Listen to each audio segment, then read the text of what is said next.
Oke, baik, kita mulai saja perkuliahannya ya. Bismillahirrahmanirrahim. Kita masuk ke pertemuan 10 ya, yaitu adalah transport lipid. Minggu lalu dengan Pak Tunas itu bahas asam lemak sama triasilgliserol ya, atau TAG kan ya. Betul kan ya? Minggu lalu ya.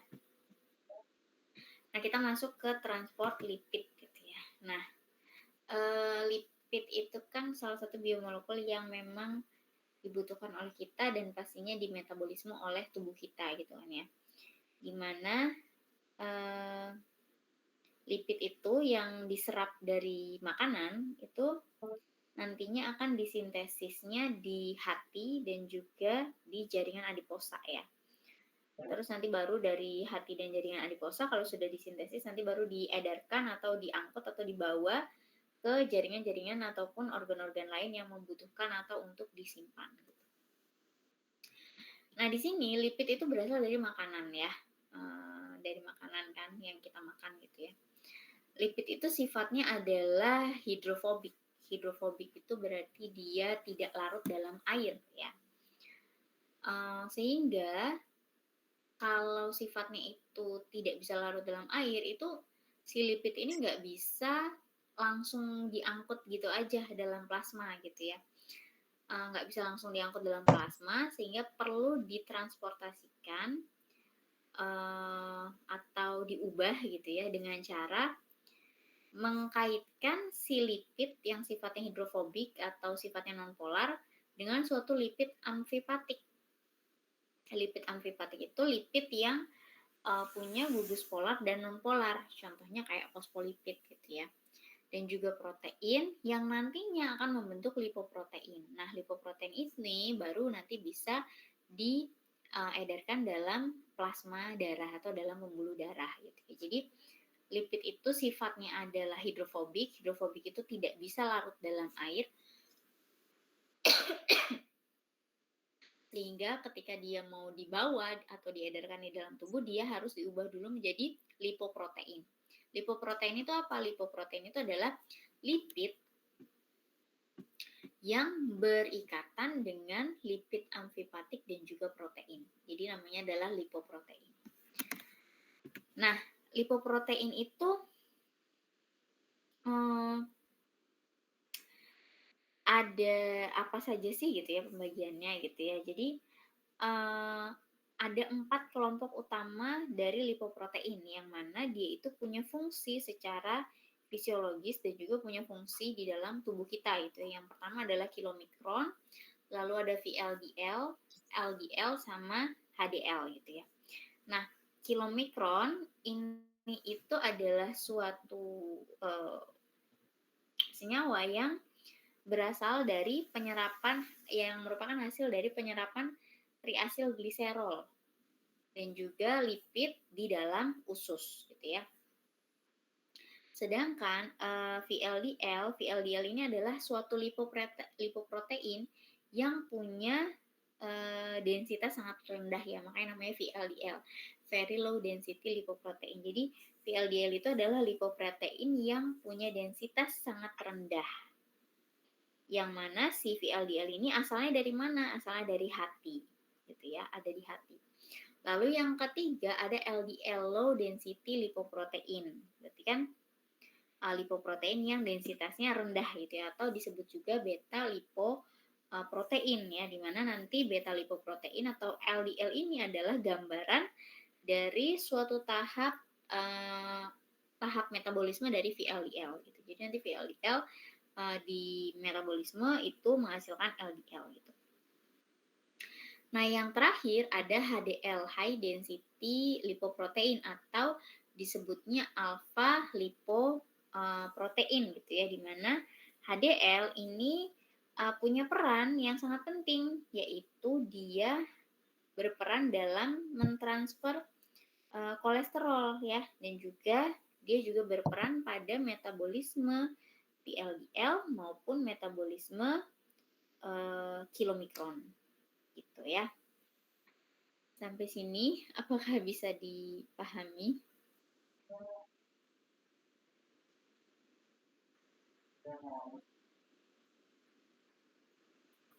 Kan gimana ya Bu? Soalnya tadi jaringannya lagi jelek. Boleh tolong diulang? Oke. Yang kilomikron itu adalah senyawa yang asalnya dari penyerapan triasilgliserol yang ada di usus.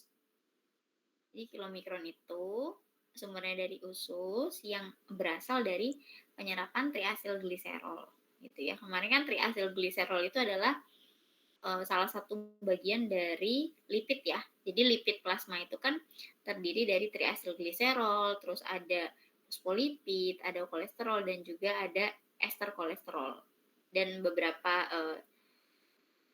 campuran lain seperti asam lemak dan lain-lain gitu kan. Nah, si kilomikron ini adalah hasil penyerapan triasilgliserol yang ada di usus gitu. Baik Ibu, terima kasih. Sama-sama.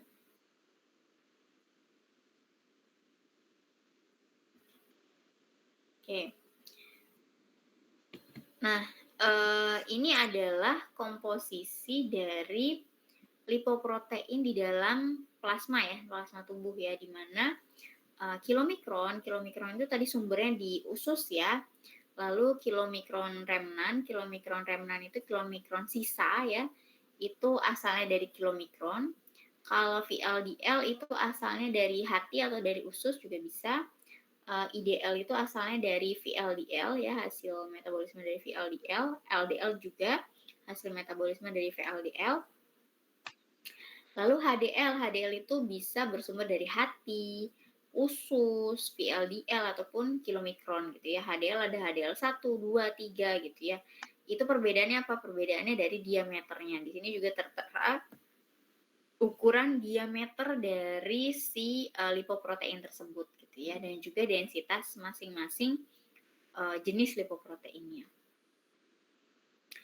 Dan juga di sini kita bisa lihat komposisinya ya, berapa persen proteinnya, berapa persen lipidnya gitu ya. Karena kan lipoprotein itu tadi gabungan dari protein sama lipid ya. Kenapa digabung? Karena si lipid itu kan sifatnya hidrofobik, jadi dia tidak bisa langsung diedarkan dalam plasma, sehingga perlu ada pembawanya gitu ya, atau perlu ada pengikatnya, yaitu suatu protein gitu.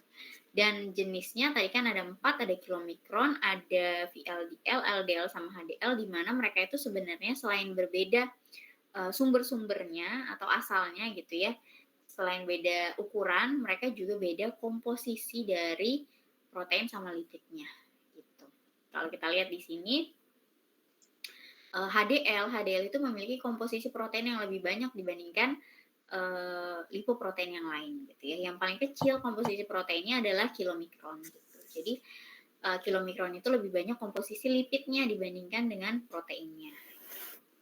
Dan komponen utama lipid yang terikat pada kilomikron atau yang ada pada kilomikron itu adalah triasilgliserol atau nanti disingkatnya adalah TAG gitu ya. Sedangkan untuk kilomikron remnan atau kilomikron sisa itu komponen lipidnya ada triasilgliserol, fosfolipid sama kolesterol. Jadi masing-masing senyawa punya komponen yang berbeda. Jadi kalau ditanya apa bedanya kilomikron, VLDL, LDL sama HDL, ya banyak bedanya. Bisa dari sumbernya, bisa dari diameternya, bisa dari densitasnya, bisa dari komposisinya, bisa dari sumber lipidnya gitu kan ya. Dan juga apolipoprotein yang terikat pada lipoproteinnya. Nah, ini sebenarnya sama saja ya, komposisi lipoprotein ya, sama kayak yang tadi, cuma dalam bentuk tabel yang berbeda saja. Kalau tadi di sini kan misalnya kilomikron remnan itu terdiri dari triasilgliserol, fosfolipid, sama kolesterol gitu ya. Berapa masing-masing persen komposisinya ini dijabarkan pada tabel ini, seperti itu.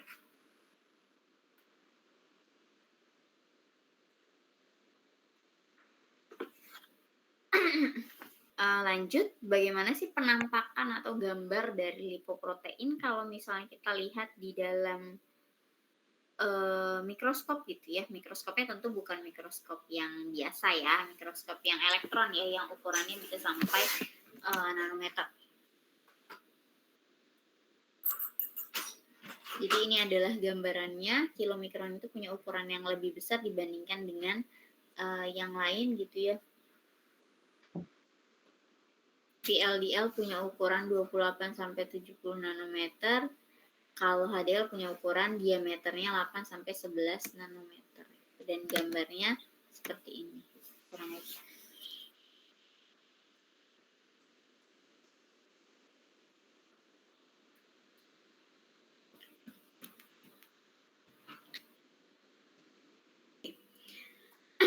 Nah, tadi kan lipoprotein itu kan ada banyak ya jenisnya ya, kilomikron dan lain-lain gitu ya. Nah, sebenarnya strukturnya itu seperti apa sih gitu.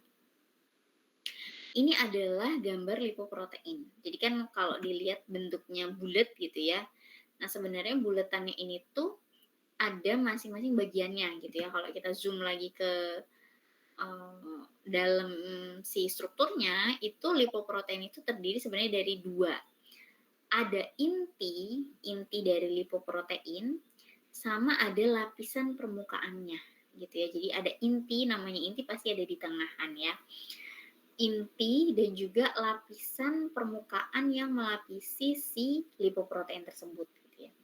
Nah, intinya itu terdiri dari apa sih? Inti dari lipoprotein itu terdiri dari senyawa yang sifatnya nonpolar ya. Jadi intinya terdiri dari senyawa yang bersifat nonpolar. Yang bersifat nonpolar itu apa saja?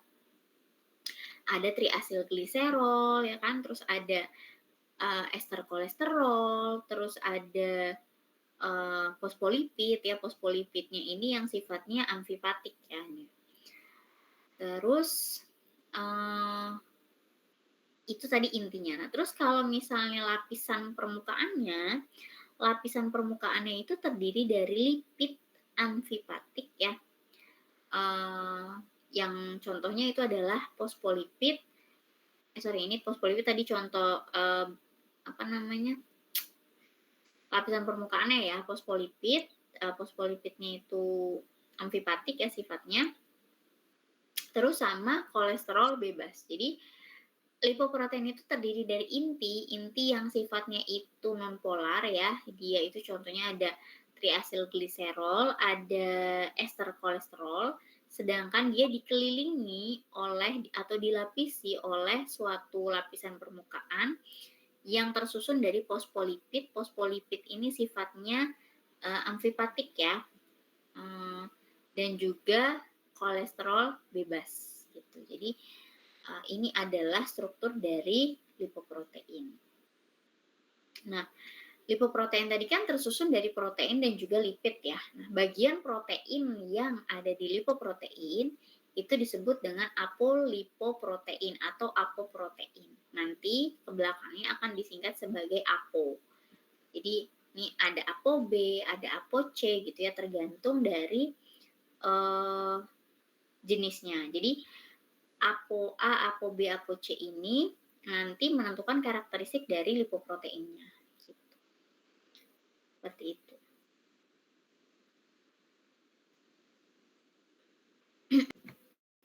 Nah, tadi kan ada apolipoprotein. Apolipoprotein itu adalah bagian dari lipoprotein.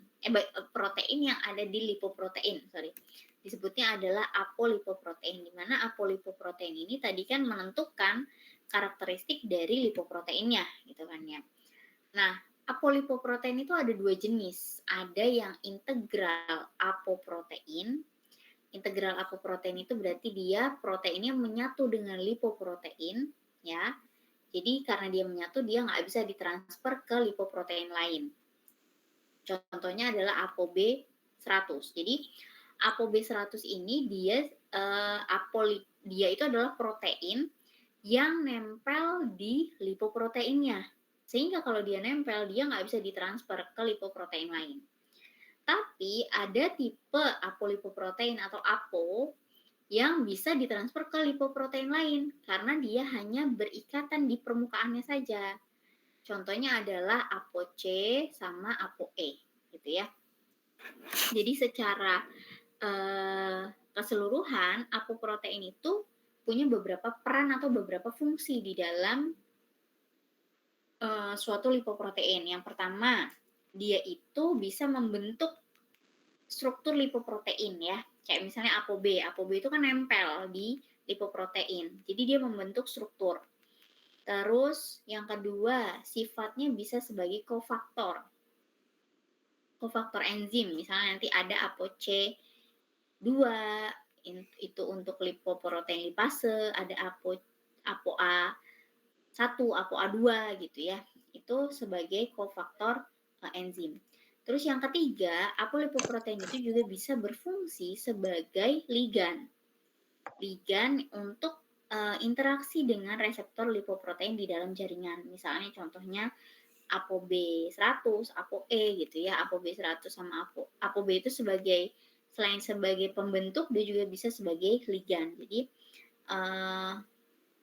dia bisa untuk penghubung ke reseptor LDL ataupun reseptor sisa yang lain gitu.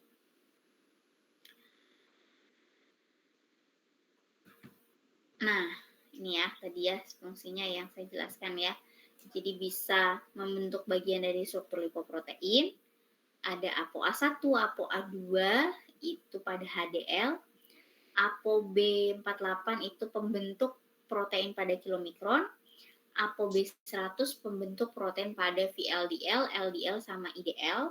Sedangkan sebagai kofaktor enzim tadi ada ApoA1, ApoA2, ApoC2 ya, di mana dia kofaktor untuk masing-masing enzim. Misalnya ApoA1 untuk lesisin kolesterol asil transferase, ApoA2 untuk hepatic lipase, ApoC2 untuk lipoprotein lipase gitu. Sedangkan yang terakhir sebagai ligan, contohnya ApoB100 sama ApoE itu sebagai reseptor LDL, kalau ApoI1 untuk reseptor HDL. Gitu.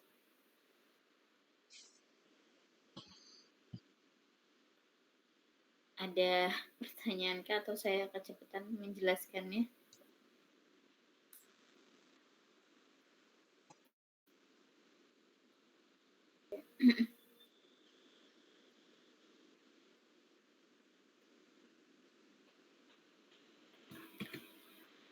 Nah, ini fungsi dari apolipoprotein ya. Jadi masing-masing kalau mau dijelaskan secara terperinci lagi, ApoA1, ApoA2, Apo itu apolipoprotein ya maksudnya ya. Disingkatnya Apo. Itu punya fungsi yang berbeda-beda gitu ya. Tadi seperti ApoA1 sebagai HDL, ApoA2 juga sebagai HDL gitu ya. Dimana kalau ApoA1 untuk mengaktifasi LCAT, kalau ApoA2 untuk menginhibisi LCAT.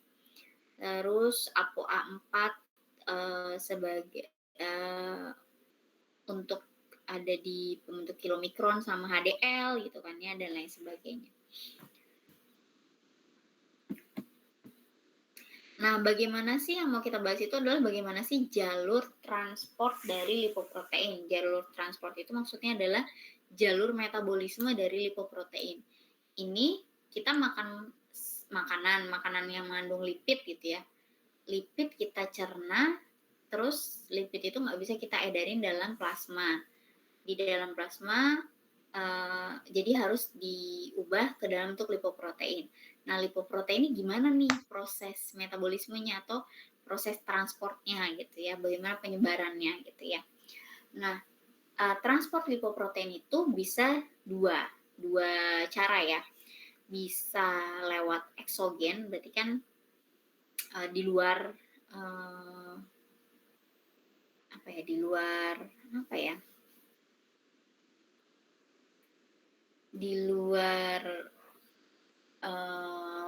bukan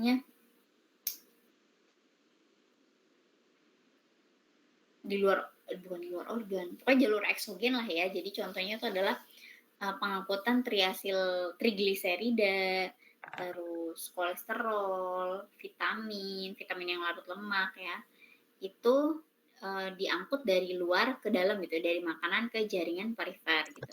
Sedangkan kalau endogen berarti dari organ-organ tubuh yang memetabolisme, contohnya usus atau hati, diedarkan ke jaringan yang membutuhkan gitu.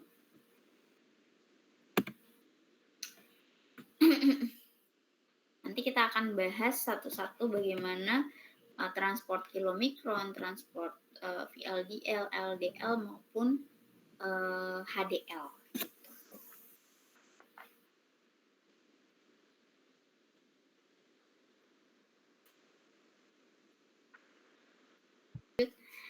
Kita bahas kilomikron dulu ya. Jadi kilomikron sama VLDL ya, itu adalah lipoprotein yang paling cepat di katabolisme ya. Paling cepat di katabolisme. Jadi dia tuh punya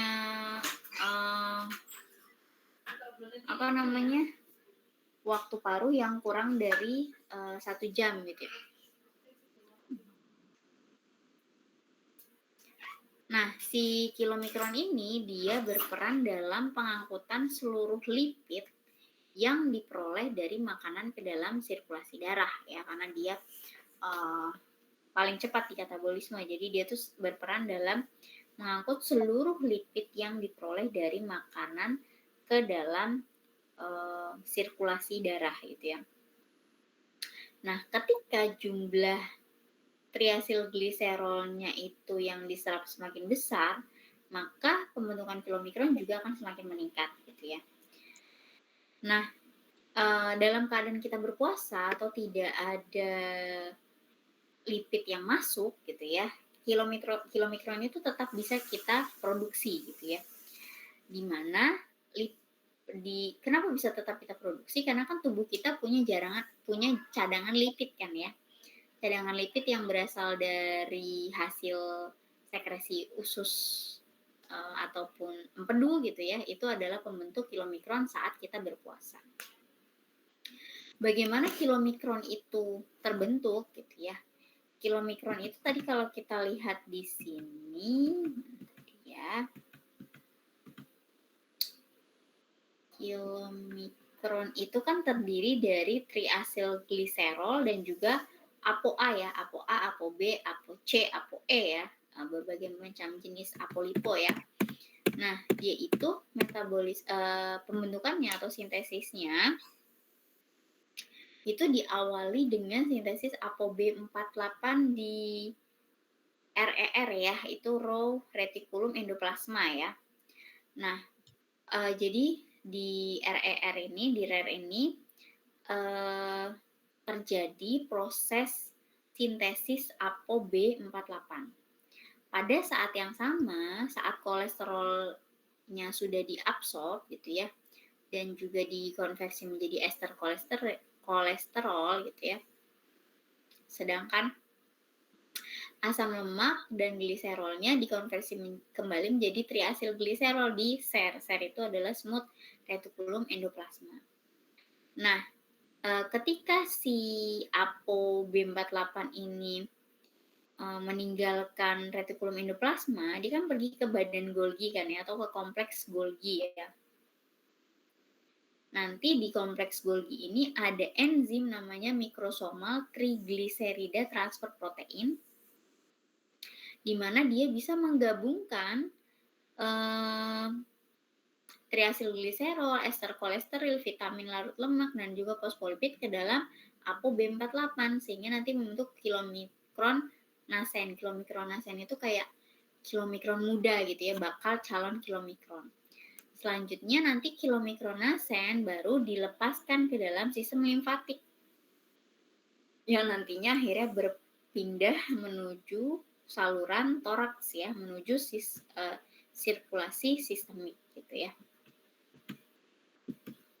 Seperti itu. Itu adalah proses pembentukan kilomikron di dalam usus ya. Jadi hasil sekresi empedu di dalam usus gitu.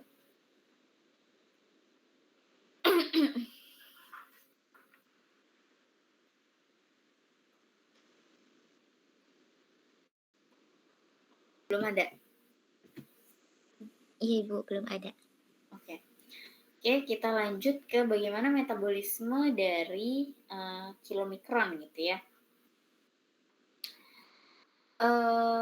Di sini metabolisme kilomikron itu dimulai dari usus kan ya. Jadi ada triacylglycerol yang masuk ke dalam usus lalu dikeluarkan melalui jaringan limpatik gitu ya. Nantinya akan menghasilkan kilomikron nasen gitu ya, atau bakal calon kilomikron.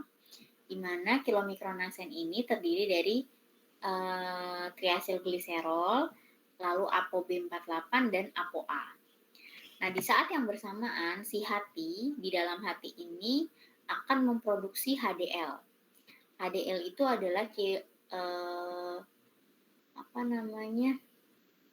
lipoprotein ya. HDL itu adalah lipoprotein yang terdiri dari PL ini apa tadi?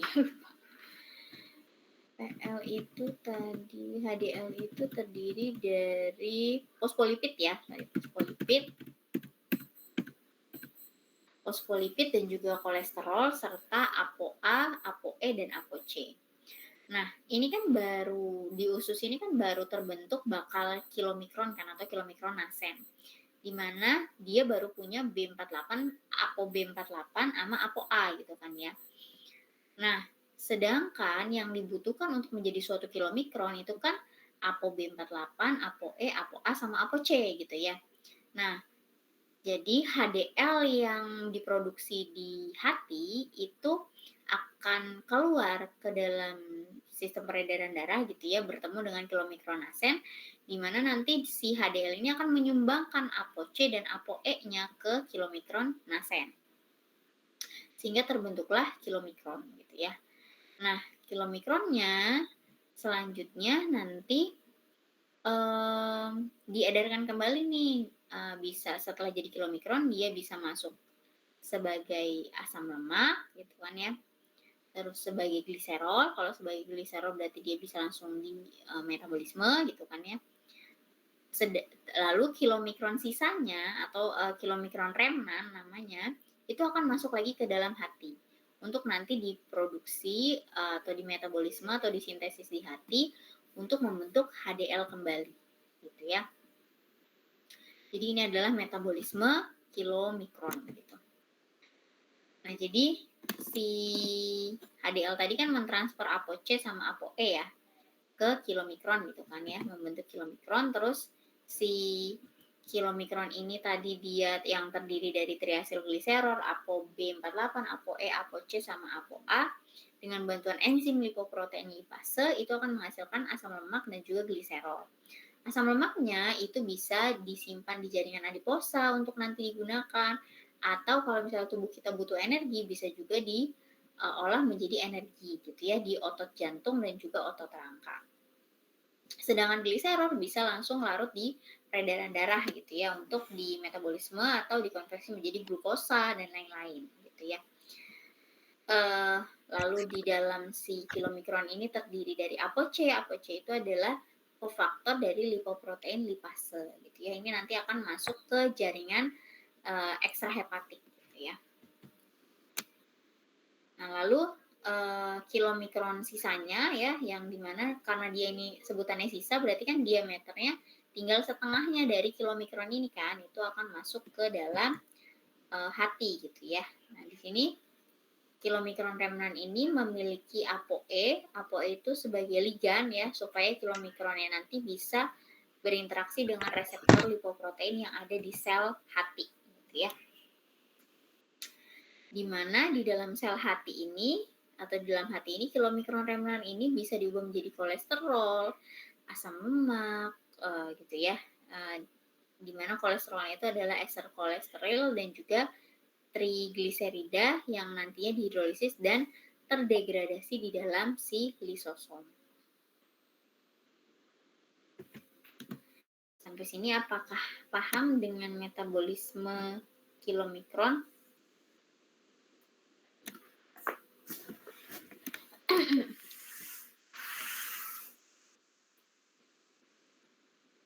Paham, Ibu. Oke, paham. Selanjutnya ada VLDL ya. Tadi adalah very low density lipoprotein ya, atau lipoprotein yang punya densitas yang sangat kecil gitu ya. Dimana VLDL sama kilomikron tuh sama ya, dia cepat di katabolisme ya. Nah, di sini VLDL itu kan merupakan prekursor. Prekursor itu senyawa utama gitu ya dari suatu IDL, dan IDL ini merupakan prekursor dari LDL gitu. Jadi dari VLDL itu bisa diubah menjadi IDL, IDL bisa diubah menjadi LDL gitu ya. Nah, apolipoprotein apa sih yang membentuk VLDL? Yang membentuk VLDL itu adalah ApoB100, ApoC1, ApoC2, ApoC3, dan ApoE. Di mana fungsi dari ApoC2 adalah untuk mengaktifasi lipoprotein lipase untuk melepas asam lemak dari triasil gliserol ya, yang nantinya akan dibawa ke jaringan adiposa untuk dioksidasi atau disimpan sebagai cadangan energi. Nah, sebagian besar sisa VLDL-nya atau IDL-nya ya, itu nanti dihilangkan dari sistem peredaran darah oleh hepatosit ya, melalui mediasi reseptor dengan adanya ApoE dan VLDL sisa. Nah, untuk kofaktor lipoprotein lipasenya ada ApoC2 dan fosfolipid, serta untuk inhibitornya itu ada ApoA2 dan ApoC3 gitu.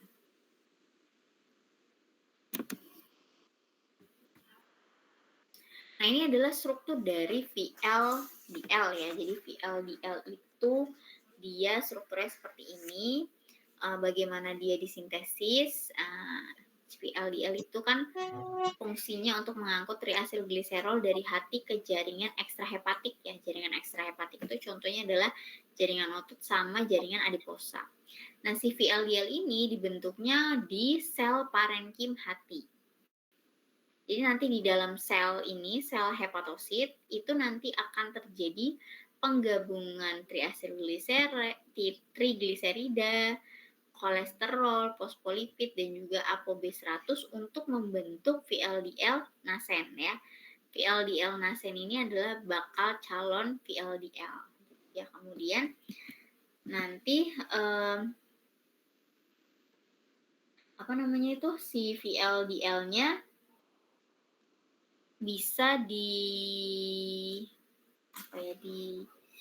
dibawa keluar ke dalam aliran darah kalau misalnya sudah menjadi VLDL gitu.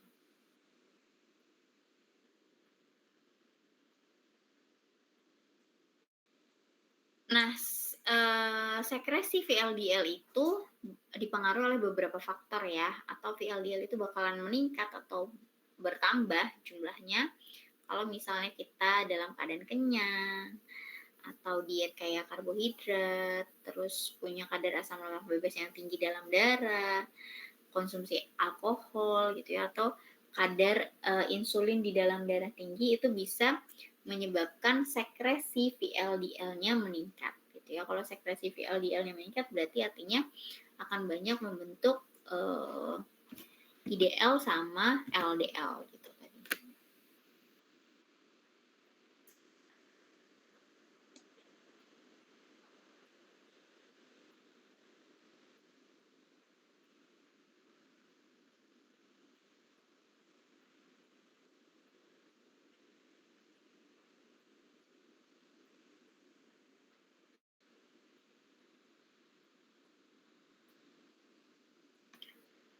Metabolisme dari VLDL ya, dan bagaimana terjadi pembentukan LDL gitu ya.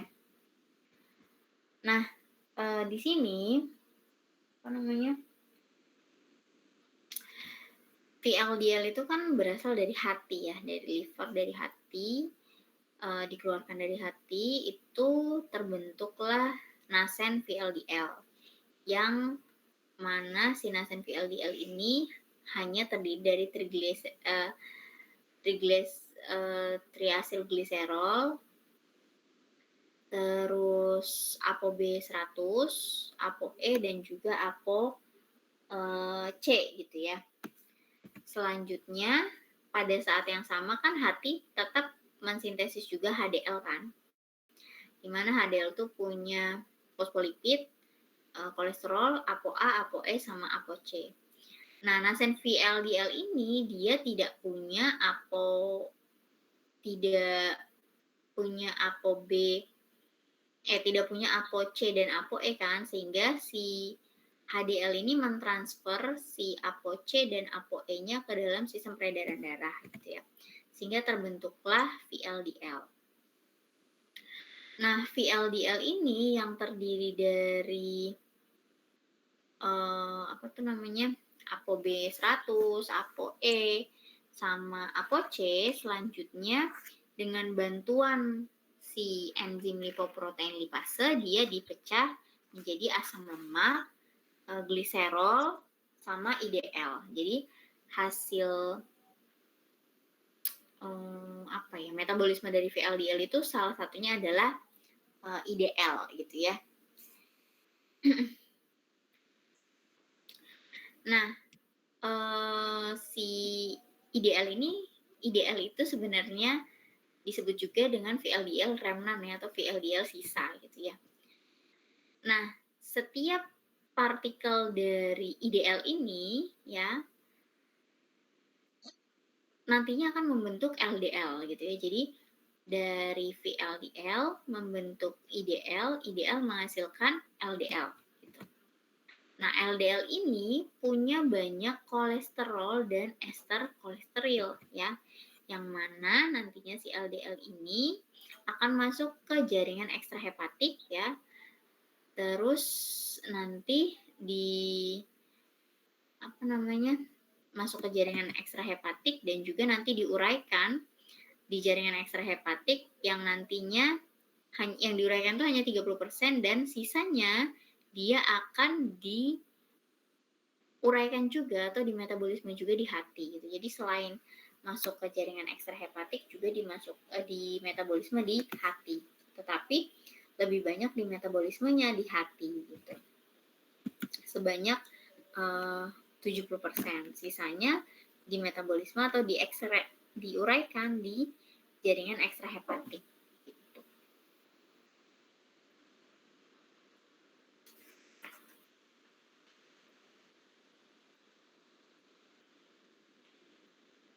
Dia berperan sebagai penghasil nasen VLDL dan juga HDL, dia juga berperan untuk menyerap lipoprotein sisa ya. Jadi sisa-sisa yang lipoprotein yang terbentuk itu nanti masuk lagi ke dalam hati gitu ya, melalui proses endositosis namanya. Kalau di hati kan kita punya ini ya, enzim lipase hati ya. Enzim lipase hati itu fungsinya nanti di sini sebagai ligan yang berfungsi untuk mempermudah menyerap sisa-sisa lipoprotein ya yang masuk ke dalam hati. Juga selain sebagai ligan, lipase hati itu fungsinya juga bisa buat menghidrolisis fosfolipid dan triasil gliserol yang sisa tadi yang masuk ke dalam si hati gitu.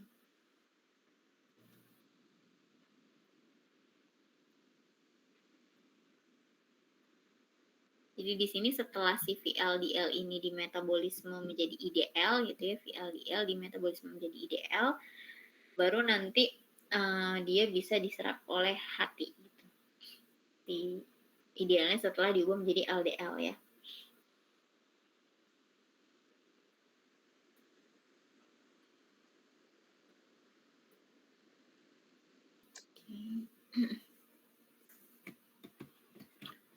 Lalu kita lanjut ke LDL ya, atau low density lipoprotein. Jadi LDL itu adalah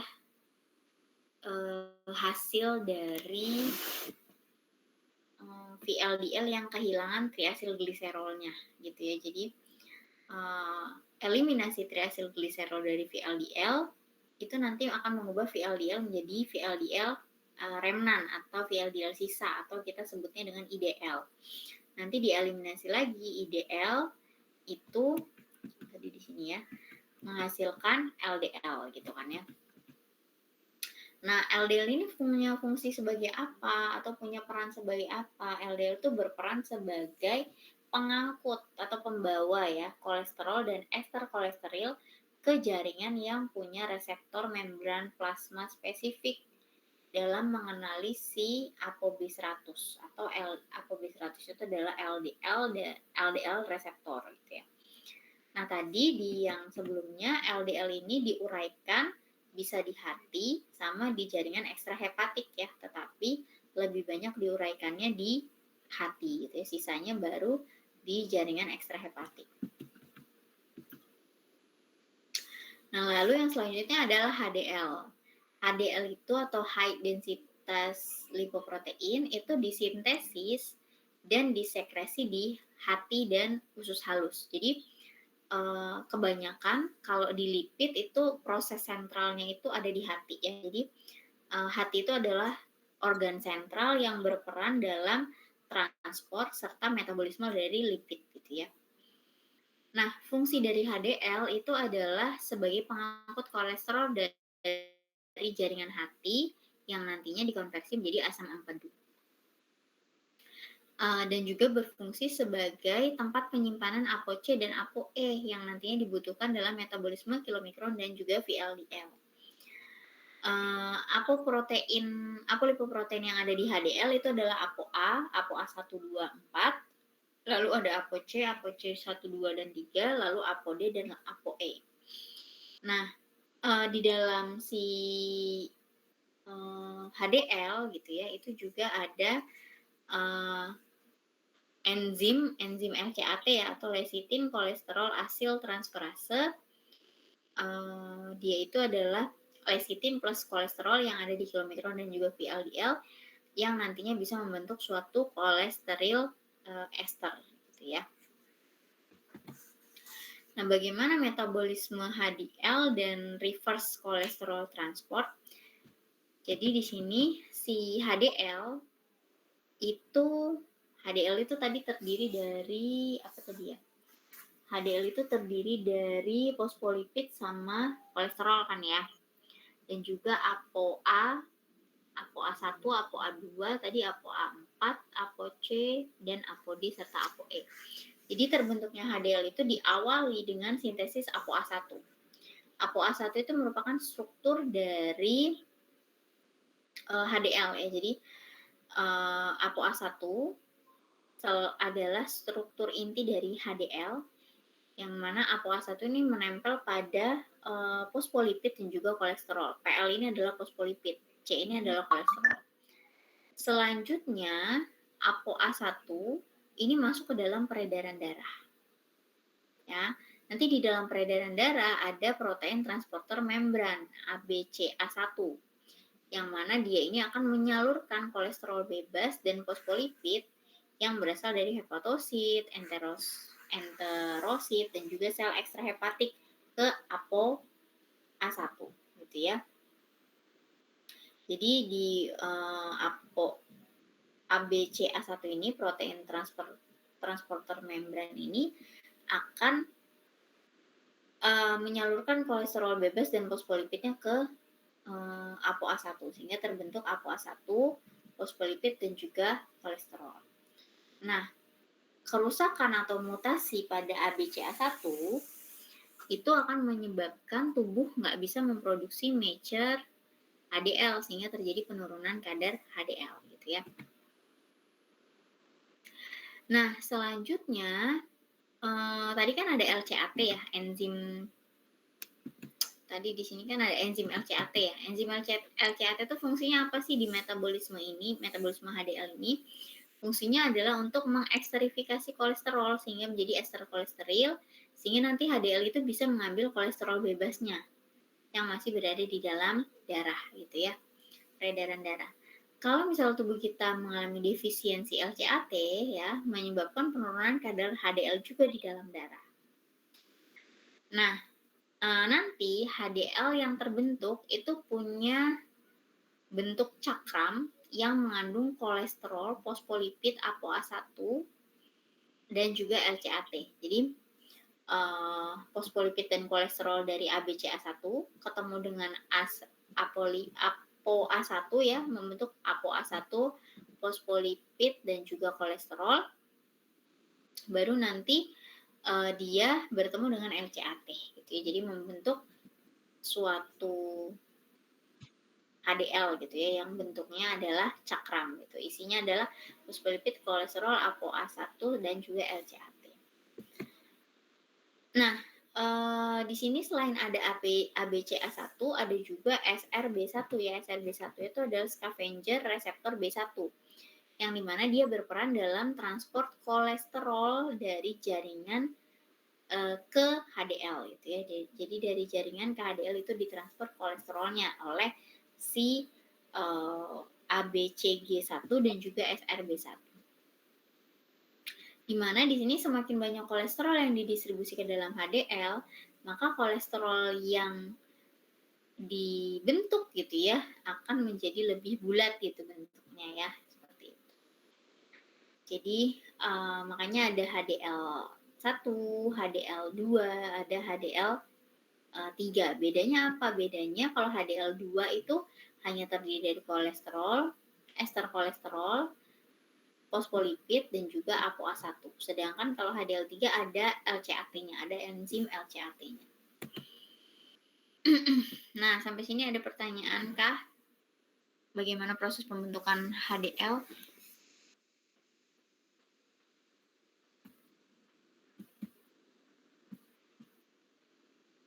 Masih agak banyak ya slide-nya. Ada pertanyaan untuk metabolisme pembentukan HDL?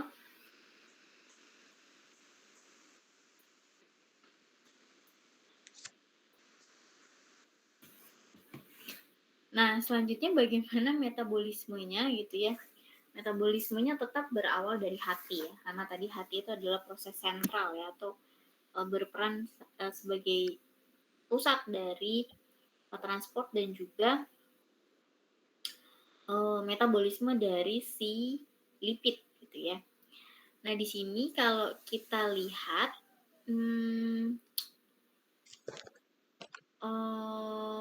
dari sini ya, tadi kan si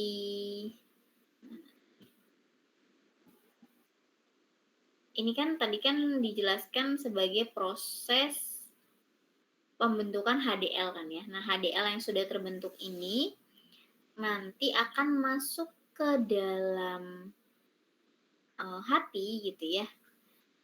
Dia diabsorb atau diserap oleh hati dengan bantuan scavenger reseptor B1.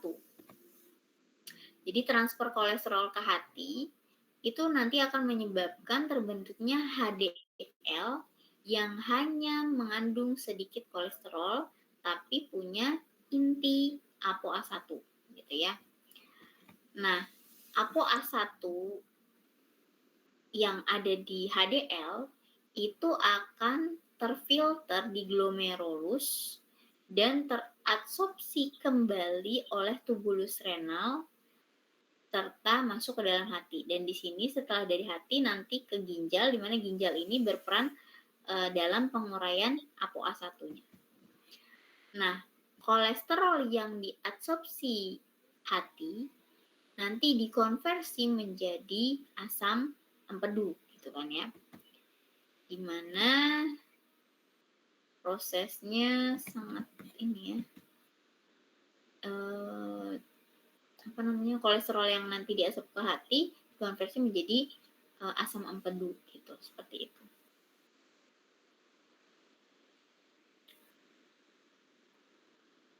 Jadi intinya adalah HDL ini tuh lebih kaya akan kolesterol ya, dan apolipoprotein satu-satunya yang ada di HDL adalah ApoA1 gitu ya. Seperti itu. Ada pertanyaan kah sampai sini?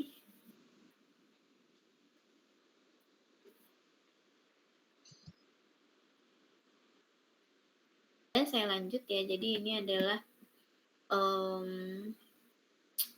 secara keseluruhan gabungan dari lipoprotein dan transport lipid ya, dari usus terus membentuk kilomikron. Kilomikron membentuk VLDL, bisa membentuk LDL ataupun HDL serta kilomikron remnant yang nantinya akan dibawa ke hati ya, dan beberapa dibawa ke jaringan ekstrahepatik ya. Lalu dari hati akan diubah menjadi VLDL. VLDL ini nanti masuk lagi ke dalam suatu kapilari, bisa otot atau jaringan adiposa gitu. Jadi prosesnya sebenarnya muter terus-menerus antara usus sama hati gitu. Kalau digabungin, kalau tadi kan kita bahasnya satu-satu dari kilomikron dulu, terus VLDL dulu, terus HDL, LDL gitu kan. Nah ini kalau secara keseluruhan ya prosesnya nggak satu-satu tapi bersamaan gitu ya.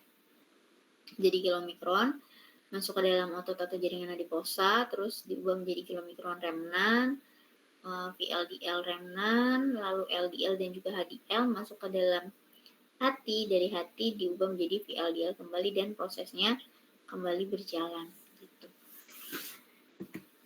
Nah, ini rangkuman peran lipoprotein ya. Ada lipoprotein kilomikron, fungsinya buat mentransfer lipid dari sistem pencernaan, dan ketika absorpsi ke jaringan. Terus ada VLDL itu untuk mentransport triacylglycerol dari hati, LDL untuk mentransport kolesterol ke jaringan, dan HDL itu untuk membuang kolesterol dari jaringan ke hati. Nah ini fatty liver ya, jadi ada hati yang penuh dengan lemak gitu ya, banyak lemaknya gitu ya, dibandingkan dengan hati yang manusia yang sehat gitu ya, atau organ hati yang sehat dengan fatty liver gitu ya. Ini adalah kondisi di mana terdapat lipid yang banyak yang terakumulasi di hati gitu ya. Ya, terutama dia dalam bentuk triacylglycerol. Dan pada kondisi obesitas, DM tipe 2, orang yang suka mengkonsumsi alkohol, itu kan di dalam tubuhnya terdapat jadi tidak seimbang kan antara sintesis triacylglycerida dengan sintesis VLDL-nya, sehingga produksi VLDL-nya itu nggak bisa mengikuti kecepatan aliran masuk si asam lemaknya, sehingga nanti numpuk triacylglycerolnya dan mengarah pada perlemakan di hati atau fatty liver, steatohepatitis, serta nanti kalau berlanjut itu bisa menjadi sirosis, hepatokarsinoma, dan juga kegagalan hati gitu. Ini penyakit-penyakit yang diakibatkan oleh akumulasi triacylglycerol di dalam hati ya. Dan juga ada penyakit-penyakit lain ya, nanti bisa kalian baca penyakit-penyakitnya ini yang berhubungan dengan kekurangan ataupun gangguan pada lipidnya gitu. Sampai sini ada yang mau ditanyakan nggak?